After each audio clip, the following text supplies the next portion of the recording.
दूसरे नंबर पर अपना शैम्पू ज़रूर चेक करें और इसके लेबल पर जो लिखा गया है वो ज़रूर पढ़ें।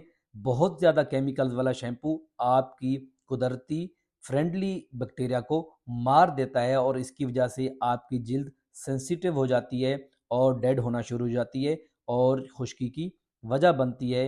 अगली चीज़ है, अपनी डाइट को दुरुस्त करें, क्योंकि खुराक को ठीक करने से आप डैंड्रफ के रूट काज को पकड़ लेंगे और ना ये कि डैंड्रफ को रोक पाएंगे, बल्कि इसे दोबारा होने से भी बच जाएंगे। इसके बाद तमाम फंगस बाशमूल मेलासीजिया को शुगर बहुत पसंद है, लिहाजा शुगर को पहले नंबर पर कट ऑफ करें ताकि फंगस की ग्रोथ को कम से कम किया जाए।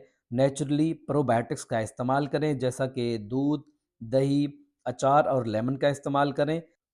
और फोर्थ नंबर पर और लास्ट में शॉवर फिल्टर का इस्तेमाल करें, क्योंकि टैप